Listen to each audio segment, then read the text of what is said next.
নমস্কার, ভক্তি চ্যানেলে আপনাদেরকে স্বাগত। আমরা প্রত্যেকদিন শ্রী শ্রী রামকৃষ্ণ কথামৃত পাঠ করি, আর আমাদের ভালো লাগে আপনারা সেই পাঠ শুনছেন। আসলে যখনই কোনো কাজ করা হয়, তখন যদি সেইটা অনেক মানুষ একসঙ্গে সেই কাজটার সঙ্গে যুক্ত হয়ে যায়, তখন যিনি উদ্যোক্তা তার খুবই ভালো লাগবে। এই যে পাঠ করছি, এই পাঠ করতে করতে নিজে যেমন শুনছি, তেমনি এই যে আপনারা শুনছেন, বিভিন্ন মন্তব্য করছেন, আপনাদের ভালো লাগছে, এটা আমাদের খুব ভালো লাগে, আর এটাই আমাদেরকে উৎসাহিত করে।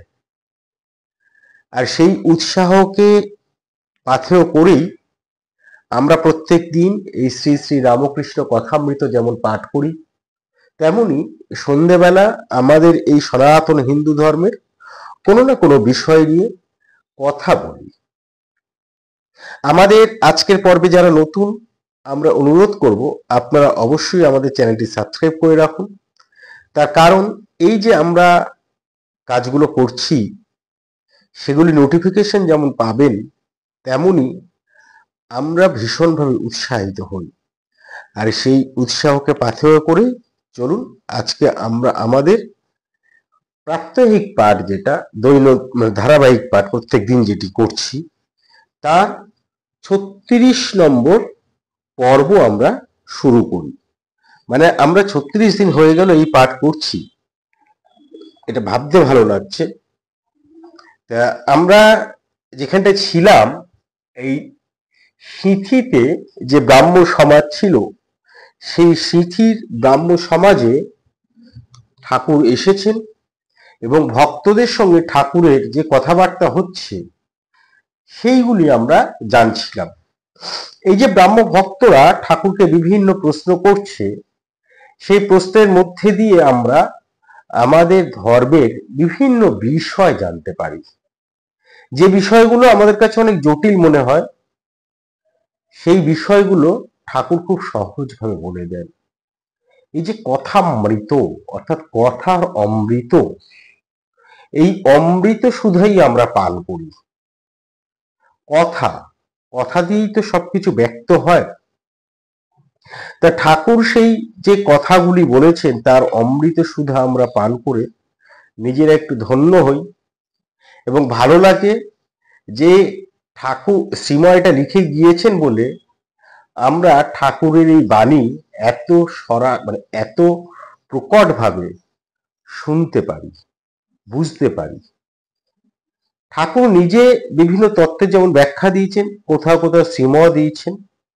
ফলে আমরা নতুন করে ঠাকুর যেগুলির ব্যাখ্যা দিয়ে গেছেন বা শ্রীময় দিয়ে গেছেন, সেগুলোর ব্যাখ্যা আমরা নতুন ভাবে দিই না, কেননা সেটা ধৃষ্টতা হয়।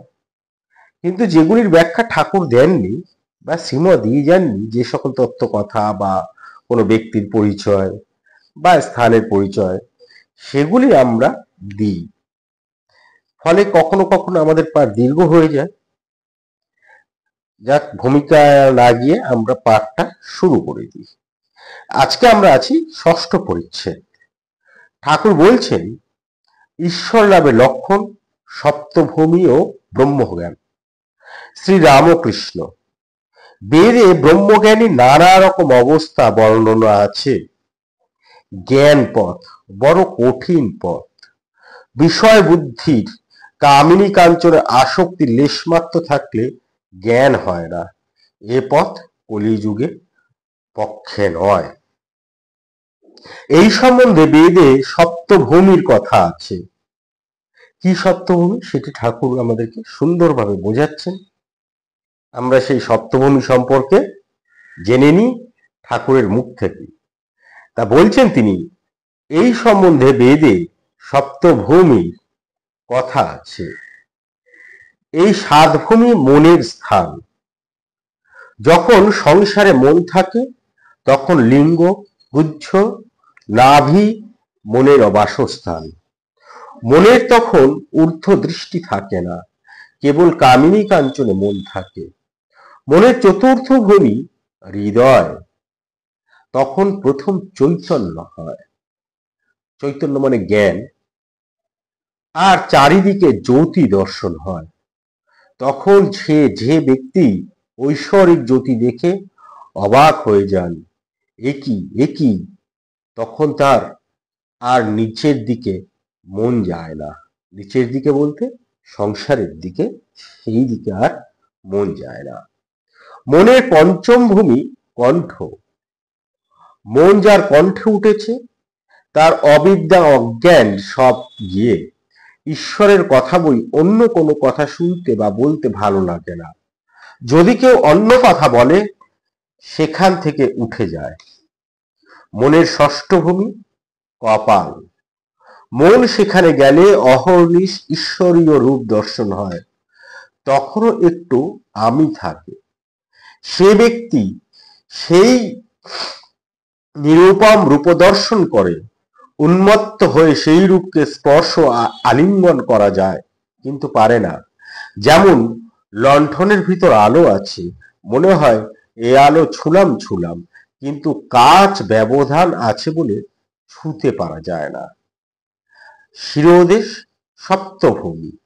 সেখানে মন গেলে সমাধি হয় ও ব্রহ্মজ্ঞানীর ব্রহ্মের প্রত্যক্ষ দর্শন হয়, কিন্তু সে অবস্থায় শরীর অধিক দিন থাকে না, সর্বদা বেহুশ, কিছু খেতে পারে না, মুখে দুধ দিলে গড়িয়ে যায়। এই ভূমিতে 21 দিনে মৃত্যু হয়। এই ব্রহ্মজ্ঞানীর অবস্থা।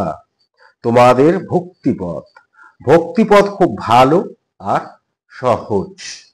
তোমাদের বলতে সে ব্রাহ্ম যারা ছিলেন তাদের উদ্দেশ্যে বলছেন। আর এই যে সপ্তভূমির কথা বলা হলো, তা এই সপ্তভূমির মধ্যে দেখুন, আমি একটু আলাদা করে তবু বলে দিই। বলা হচ্ছে সপ্তভূমির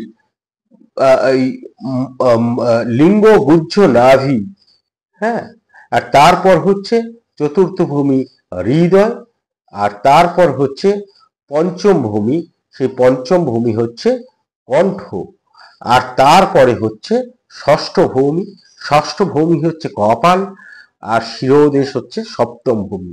আমরা সাধারণ মানুষ, আমরা তো দেবতার জন্য ব্যাকুল হই না। আমাদের বেশিরভাগেরই এই যে তিনটি ভূমি, প্রথম তিনটি ভূমি, সেটির মধ্যে কেটে যায় জীবন, এবং একেবারে শেষ দশায় এসে আমরা অনেকে এই চতুর্থ যে ভূমি, সেই চতুর্থ ভূমিতে অর্থাৎ হৃদয়ে আমরা তাকে অবস্থান দিতে পারি, অর্থাৎ প্রথম চৈতন্য হয় আমাদের। আর এতেই আমরা ভাবি যে অনেক কিছু পেয়ে গেলাম, ফলে তারপর আমাদের আর ওই পঞ্চম ভূমিতে আর পৌঁছানো হয় না, পঞ্চম ষষ্ঠ সপ্তমে পৌঁছানো হয় না। যারা পৌঁছতে পারেন, অনেকেই আছেন পৌঁছতে পারেন, কিন্তু আমরা তো এই কামিনী, যত আমরা পড়ি, আমরা শুনি ঠিকই, কিন্তু আমরা এই কামিনী কাঞ্চনের মোহ থেকে তো বেরিয়ে যেতে পারি না। কেননা এটাই হচ্ছে কলিযুগের বৈশিষ্ট্য। ঠাকুর সেই জন্যই বলছেন যে কামিনী কাঞ্চনের আসক্তির লেশমাত্র থাকলে জ্ঞান হয় না, এ পথ কলিযুগের পক্ষে নয়। সেটা ঠাকুর নিজেই সেই জ্ঞান পথের কথা বলতে গিয়ে বলেছেন, ঠাকুর নিজেই বলেছেন। যাই হোক, আমরা এরপর দেখি সমাধি হলে কর্মত্যাগ, পূর্ব কথা, ঠাকুরের তর্পণাদি কর্মত্যাগ।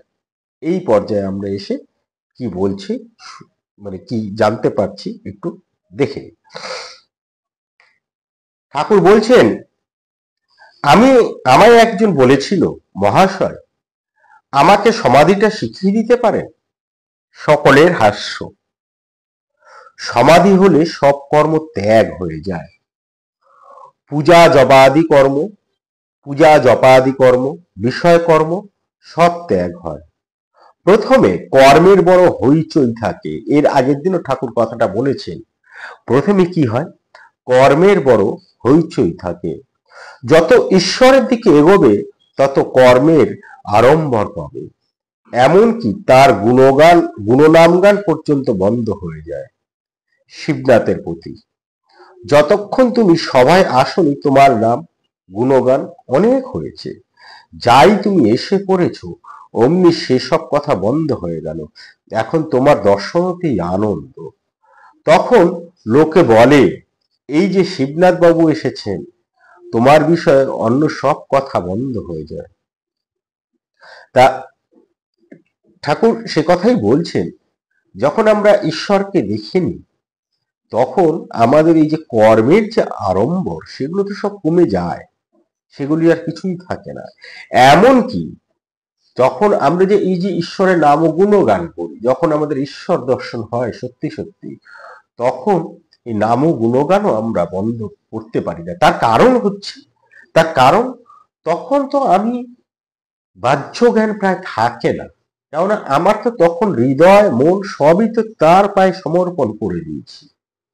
তখন সেই সত্যগুণের চূড়ান্ত রূপে আমি অবস্থান করছি, আমার তো আর বাহ্য জ্ঞান বলে কিছু থাকে না। তখন ফলে তার নাম গুণগান করতেও আমরা ভুলে যাই। আর এইটি হচ্ছে সমাধিস্থ অবস্থা, সমাধি অবস্থা। ঠাকুর বলছেন, আমার এই অবস্থার পর গঙ্গা জলে তর্পণ করতে গিয়ে দেখি যে হাতের আঙ্গুলের ভিতর দিয়ে জল গলে পড়ে যাচ্ছে। তখন হলধারীকে কাঁদতে কাঁদতে জিজ্ঞাসা করলাম, দাদা এ কি হলো? হলধারী বললে, এতে গলিত একে গলিত হস্ত বলে। ঈশ্বর দর্শনের পর তর্পণাদি কর্ম থাকে না। সংকীর্তনে প্রথমে বলে, নিতাই আমার মাতা হাতি। মাতা মানে মত্ত, এখানে নিতাই আমার মত্ত হাতি। তা সংকীর্তনে প্রথমে বলে, নিতাই আমার মাতা হাতি, নিতাই আমার মাতা হাতি। ভাব গাঢ় হলে শুধু বলে হাতি হাতি। তারপর কেবল হাতি এই কথাটি মুখে থাকে। শেষে হা বলতে বলতে ভাব সমাধি হয়। তখন সে ব্যক্তি এতক্ষণ কীর্তন করছিল চুপ হয়ে যায়। যেমন ব্রাহ্মণ ভোজনে প্রথমে খুব হইচই, যখন সকলে পাতা সম্মুখে করে বসলে তখন অনেক হইচই কমে গেল, কেবল লুচিয়ান লুচিয়ান শব্দ হতে থাকে। তারপর যখন লুচি তরকারি খেতে আরম্ভ করলো তখন 12 আনা শব্দ কমে গেছে। যখন দই এলো তখন সুপ সুপ, সকলের হাস্য, শব্দ নাই বললেও চলে। খাবার পর নিদ্রা, তখন সব চুপ। এই ঠাকুরের আমরা দেখেছি কথামৃত পাঠ করতে গিয়ে ঠাকুর যে উদাহরণগুলো দেন, যে উপমাগুলো দেন, সেগুলো কিন্তু আমাদের এই জীবনের থেকে, প্রত্যেক দিনের যে জীবনের যে যাপনের, জীবনকে যাপন করার যা অংশ তার মধ্যে থেকে দেন। তার কারণ হচ্ছে যাতে আমাদের বুঝতে সুবিধে হয়। আর সেই জন্যই কথামৃতে এই যে এত তত্ত্ব কথা, যে যা বেদ থেকে শুরু করে আমাদের বিভিন্ন যে শাস্ত্র রয়েছে আমাদের ধর্মে, সেই শাস্ত্রে যা বলা হয়েছে, সেই কথা গীতায় যা বলা হয়েছে, সেই কথা সবকিছু এই কথামৃতের মধ্যে দিয়ে আমরা খুব সহজ সরল ভাবে পড়ে বুঝতে পারি। তার কারণই হচ্ছে ঠাকুর আমাদের ভাষায় আমাদের মতন করে বুঝিয়েছেন। তা সেই বলছেন, যখন ব্রাহ্মণ ভোজন হয় তখন তো সত্যি আমরা যখন তাদেরকে খেতে, তখন খুবই হইচই, একটা সবাই পাশে পাশে কথা বলছে। তারপর যখন নাকি তরি তরকারি লুচি পড়লো পাতে তখন একটু শব্দটা কমে গেল। আর তারপর যখন নাকি ওই তরকারি পড়ে গেল তখন সবাই খেতে শুরু করে দিল। আর তারপর যখন দই এলো তখন তো আর কোনো আওয়াজই, এবং এত সুন্দর সরল ভাবে উদাহরণগুলো দেন। আর তারপর তো নিদ্রা, নিদ্রা হলে কোনো শব্দই থাকে না। সেরকম একটু আগে সে বলছিলেন ঠাকুর যে প্রথমে কর্মের বড় হইচই থাকে, তারপর আড়ম্বর আস্তে আস্তে আস্তে আস্তে কমে যায়। তাই বলছি, প্রথম প্রথম কর্মের খুব হইচই, ঈশ্বরের পথে যত এগোবে ততই কর্ম কমবে, শেষে কর্মত্যাগ আর সমাধি। তারপর সেই পুরনো উদাহরণটা দিচ্ছেন, যেটি এর আগেও দিয়েছেন। বলছেন, গৃহস্থের বউ অন্তঃসত্ত্বা হলে শাশুড়ি কর্ম কমিয়ে দেয়, 10 মাসে কর্ম প্রায় করতে হয় না। ছেলে হলে একেবারে কর্মত্যাগ, মা ছেলেটি নিয়ে কেবল নাড়াচাড়া করে। ঘর কন্যার কাজ শাশুড়ি, ননদ, যা এরা সব করে। তারপরেই বলছেন ঠাকুর, অবতারাদির শরীর সমাধির পর লোকশিক্ষার জন্য। ঠাকুর বলছেন, সমাধিস্থ হবার পর প্রায় শরীর থাকে না, কারু কারু লোকশিক্ষার জন্য শরীর থাকে, যেমন নারদাদি আর চৈতন্যদেবের মতন অবতারদের। কৃপ খোঁড়া হয়ে গেলে কেহ কেউ ঝুড়ি কোদাল বিদায় করে দেয়, কেহ কেউ রেখে দেয়, ভাবে যদি পাড়ার কারুর দরকার হয়।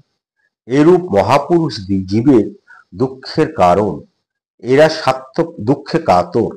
এরূপ মহাপুরুষ জীবের দুঃখে কাতর, এরা স্বার্থপর নয়, আপনাদের জ্ঞান হলেই হল।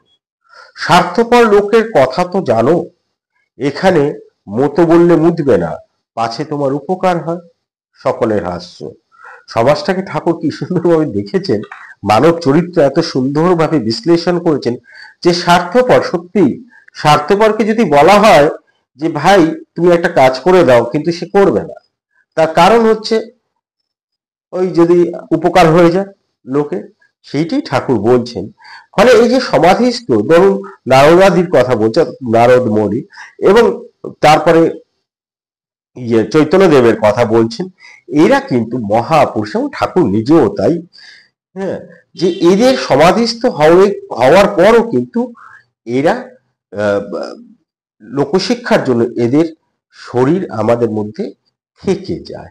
তার কারণ আমাদেরকে জানাতে হবে, আমাদেরকে অমৃত দান করতে হবে। সেই ঠাকুর বলছেন যে 1 পয়সার সন্দেশ দোকান থেকে আনতে দিলে চুষে চুষে এনে দেয়, অর্থাৎ এই স্বার্থপর লোকেদের কথা বলছে। সকলের হাস্য। কিন্তু শক্তি বিশেষ সামান্য আধার লোকশিক্ষা দিতে ভয় করে। হাওয়াতে কাঠ নিজে একরকম করে ভেসে যায়, কিন্তু একটা পাখি এসে বসলে ডুবে যায়।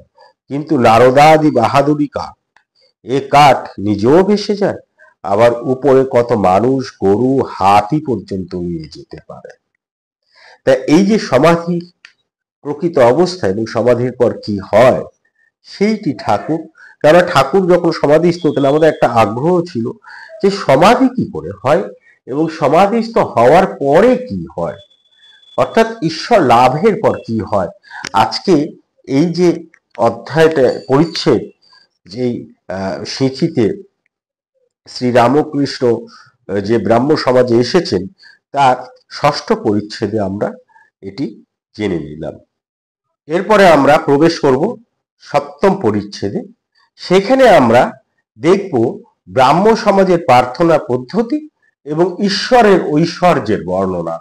এই নিয়ে ঠাকুর কি বলছেন, তাদের তো একটা পদ্ধতি ছিল, কিন্তু ঠাকুর কি বলছেন। আর এই ঠাকুর এই বিষয়ে কথা বলতে গিয়েই প্রথমে যেটি বলেন সেটি হচ্ছে দক্ষিণেশ্বরে রাধাকান্তের ঘরে গয়না চুরি হয়েছিল 1869 খ্রিস্টাব্দে। সেই নিয়ে ঠাকুর একটি মন্তব্য করেছিলেন, সেই কথা দিয়ে ঠাকুর শুরু করছেন, বা বলা ভালো সেই কথা এখানে ঠাকুর উল্লেখ করে ঈশ্বরের ঐশ্বর্য এবং প্রার্থনা পদ্ধতি আমাদেরকে বোঝাবেন। ব্রাহ্ম সমাজে প্রার্থনা পদ্ধতি ও ঈশ্বরের ঐশ্বর্য বর্ণনা। পূর্ব কথা, দক্ষিণেশ্বরে রাধাকান্তের ঘরে গয়না চুরি 1869। শ্রীরামকৃষ্ণ, শিবনাথাধিপতি। হ্যাঁ গো, তোমরা ঈশ্বরের ঐশ্বর্য অত বর্ণনা করো কেন? আমি কেশব সেনকে ওই কথা বলেছিলাম। একদিন তারা সব ওখানে মানে কালীবাড়িতে কথা বলছেন, একদিন তারা সব ওখানে গিয়েছিল। আমি বললুম, তোমরা কিরকম লেকচার দাও আমি শুনবো। তা গঙ্গার ঘাটে চাঁদ দিতে সভা হলো, আর কেশব বলতে লাগলো, বেশ বললে, আমার ভাব হয়ে গিয়েছিল। পরে কেশবকে আমি বললুম, তুমি এগুলো এত বলো কেন? পরে কেশবকে আমি বললুম, তুমি এগুলো এত বলো কেন? হে ঈশ্বর, তুমি কি সুন্দর ফুল করিয়াছ, তুমি আকাশ করিয়াছ, তুমি তারা করিয়াছ, তুমি সমুদ্র করিয়াছ। এইসব যারা নিজে ঐশ্বর্য ভালোবাসে তারা ঈশ্বরের ঐশ্বর্য বর্ণনা করতে ভালোবাসে। যখন রাধাকান্তের গহনা চুরি হলো, সেজবাবু রাসমণির জামাই রাধাকান্তের মন্দিরে গিয়ে ঠাকুরকে বলতে লাগলো, ছি ঠাকুর, তুমি তোমার গয়না রক্ষা করতে পারলে না। আমি সেজবাবুকে বললাম, ও তোমার কি বুদ্ধি, স্বয়ং লক্ষ্মী যার দাসী পদসেবা করে, তার কি ঐশ্বর্যের অভাব? এ গয়না তোমার পক্ষে ভারী একটা জিনিস, কিন্তু ঈশ্বরের পক্ষে কতকগুলো মাটির ডেলা। ছি, অমন হীন বুদ্ধির কথা বলতে নাই। কি ঐশ্বর্য তুমি তাকে দিতে পারো? তাই বলি, যাকে দিয়ে আনন্দ হয় তাকেই লোকে চায়। তার বাড়ি কোথায়, কখানা বাড়ি, কটা বাগান, কত ধনজন, দাস দাসী, এ খবরে কাজ কি? নরেন্দ্রকে যখন দেখি তখন আমি সব ভুলে যাই। তার কোথা বাড়ি, তার বাবা কি করে, তার কটি ভাই, এসব কথা একদিনও ভুলেও জিজ্ঞাসা করি নাই। ঈশ্বরের মাধুর্য রসে ডুবে যাও, তার অনন্ত দৃষ্টি, অনন্ত ঐশ্বর্য, অত খবরে আমাদের কাজ কি? আবার সেই গন্ধর্ব নিন্দিত কণ্ঠে সেই মধুরিমাপূর্ণ গান। মাস্টার বলছেন, ঠাকুর এই সকল কথা বলার পর তার সেই গন্ধর্ব, যারা স্বর্গের সেই উপদেবতা, যারা গান বাজনা নিয়ে থাকেন, যারা স্বর্গে গান গান, তাদের গলা সেই রকম গলায় আবার সেই মধুর গান এখন গেয়ে উঠলেন। সেই গানটি যেটি আসলে ঠাকুরের খুব প্রিয় ছিল, ডুব ডুব, আমরা সেটা কবিতার আকারে পড়ছি। ডুব ডুব ডুব রূপ সাগরে আমার মন, তলাতল পাতাল খুঁজলে পাবি রে প্রেম ও রত্ন ধন। খুঁজ খুঁজ খুঁজ খুঁজলে পাবি হৃদয় মাঝে বৃন্দাবন।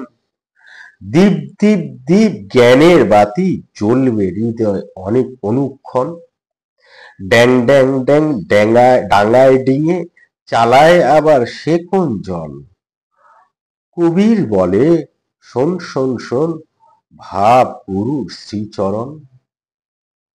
তবে দর্শনের পর ভক্তের স্বাদ হয় তার লীলা কি দেখি। ঠাকুর বলছেন যে ভক্ত যখন দর্শন করতে পারে তখন তার একটি ভাব হয়, মানে তার একটি স্বাদ হয় যে লীলা কি জিনিস দেখি একটু। আর এইটি ঠাকুর বলছেন যে রামচন্দ্র রাবণ বধের পর রাক্ষসপুরী প্রবেশ করলেন। বুড়ি নিকষা দৌড়ে পালাতে লাগলো। লক্ষণ বললেন, রাম, এ কি বলুন দেখি, এই নিকষা এত বুড়ি, কত পুত্র শোক পেয়েছে, তার এত প্রাণের ভয় পালাচ্ছে। রামচন্দ্র নিকষাকে অভয় দান করে সম্মুখে আনিয়ে জিজ্ঞাসা করাতে নিকষা বললে, রাম, এতদিন বেঁচে আছি বলে তোমার এত লীলা দেখলাম, তাই আরো বাঁচবার স্বাদ। তোমার আরো কত লীলা দেখব। সকলে হাস্য।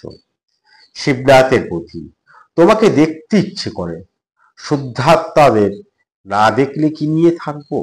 শুদ্ধাত্মাদের পূর্ব জন্মের বন্ধু বলে বোধ হয়। একজন ব্রাহ্মভক্ত এই সময় জিজ্ঞাসা করেন যে, আপনি জন্মান্তর মানেন? এটি একটি খুব সুন্দর প্রশ্ন তিনি করেছিলেন, যে এই জন্মান্তর নিয়ে তো আমাদেরও খুব আগ্রহ থাকে। তা দেখি ঠাকুর কি বলছেন এই প্রশ্নের পাওয়ার পর। ঠাকুর বলছেন, শ্রী রামকৃষ্ণ, হ্যাঁ, আমি শুনেছি জন্মান্তর আছে। ঈশ্বরের কার্য আমরা ক্ষুদ্র বুদ্ধিতে কি বুঝবো? অনেকে বলে গেছেন, তাই অবিশ্বাস করতে পারি না। ভীষ্মদেব দেহত্যাগ করবেন, সরসজ্জায় শুয়ে আছেন। পাণ্ডবেরা শ্রীকৃষ্ণের সঙ্গে সব দাঁড়িয়ে তারা দেখলেন যে ভীষ্মদেবের চক্ষু দিয়ে জল পড়ছে। অর্জুন শ্রীকৃষ্ণকে বললেন, ভাই, কি আশ্চর্য! পিতামহ, যিনি স্বয়ং ভীষ্মদেব, সত্যবাদী, জিতেন্দ্রীয়, জ্ঞানী, অষ্টবসুর এক বসু, তিনিও দেহত্যাগের সময় মায়াতে কাঁদছেন। শ্রীকৃষ্ণ ভীষ্মদেবকে কথা বলাতে তিনি বললেন, কৃষ্ণ, তুমি বেশ জানো আমি সেই জন্য কাঁদছি না। যখন ভাবছি যে পাণ্ডবদের স্বয়ং ভগবান নিজে সারথি, তাদেরও দুঃখ বিপদে শেষ নাই। তখন এই মনে করে কাঁদছি যে ভগবানের কার্য কিছুই বুঝতে পারলাম না। কি সুন্দর কথাটা ঠাকুর আমাদেরকে জানালেন যে ভগবান ছিলেন এই পাণ্ডবদের সারথি, তারপরেও কিন্তু পাণ্ডবদের দুঃখ কষ্টের শেষ নেই। আসলে স্বয়ং ভীষ্ম তাই বুঝতে পারেননি ভগবানের লীলা। এটাই হচ্ছে ভগবানের লীলা। তিনি যে কি করান কি ঘটান তা ভীষ্মই স্বয়ং বুঝতে পারেননি। আমরা তো ক্ষুদ্র বুদ্ধির মানুষ মাত্র। তারপরেই কীর্তনানন্দে ভক্ত সঙ্গে তা সমাজগৃহে এইবার সন্ধ্যাকালীন উপাসনা হইল। রাত্রি প্রায় 8:30। সন্ধ্যার 4-5 দণ্ডের পর রাত্রি জ্যোৎস্নাময়ী হইল। উদ্যানের বৃক্ষরাজি লতাপল্লব শরৎচন্দ্রের বিমল কিরণে যেন ভাসিতে লাগিল। এদিকে সমাজগৃহে সংকীর্তন আরম্ভ হইয়াছে। ভগবান শ্রী রামকৃষ্ণ হরিপ্রেমে মাতোয়ারা হইয়া নাচিতেছেন। ব্রাহ্মভক্তরা খোলকর্তা লইয়া তাহাকে বেরিয়া বেরিয়া নাচিতেছেন। সকলেই ভাবে মত্ত, যেন শ্রী ভগবানের সাক্ষাৎকার লাভ। হরিনামের রোল উত্তরোত্তর উঠিতেছে। চারিদিকে গ্রামবাসীরা হরিনামে শুনিতেছেন আর মনে মনে উদ্যান স্বামী ভক্ত বেণী মাধবকে কতই ধন্যবাদ দিতেছে।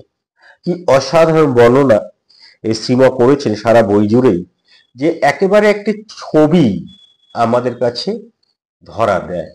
আমরা তো সেই জায়গায় যাওয়ার সুযোগ আমাদের হয়নি, সেটা সম্ভব না, কিন্তু আমরা এটা পড়তে পড়তে বা শুনতে শুনতে যেন আমরা সেই জায়গাটায় সেই সময়টা পৌঁছে যাই। এত সুন্দর এই বর্ণনা করেছেন, এত জীবন্ত। তিনি লিখছেন, কীর্তনান্তে শ্রী রামকৃষ্ণ ভূমিষ্ঠ হইয়া জগন্মাতাকে প্রণাম করিতেছেন। প্রণাম করিতে করিতে বলিতেছেন, ভাগবত ভক্ত ভগবান, জ্ঞানীর চরণে প্রণাম, ভক্তের চরণে প্রণাম। সাকারবাদী ভক্তের চরণে, নিকারবাদী ভক্তের চরণে, আগেকার ব্রহ্ম জ্ঞানীদের চরণে, ব্রহ্ম সমাজের ইদানিং ব্রহ্ম জ্ঞানীদের চরণে প্রণাম। কি বিপুল উদারতা থাকলে, কি বিপুল জ্ঞান থাকলে এই রকম ভাবে বলা যায়। আপনারা নিশ্চয়ই শুনলেন যে তার মধ্যে কোনো বিভেদ নেই।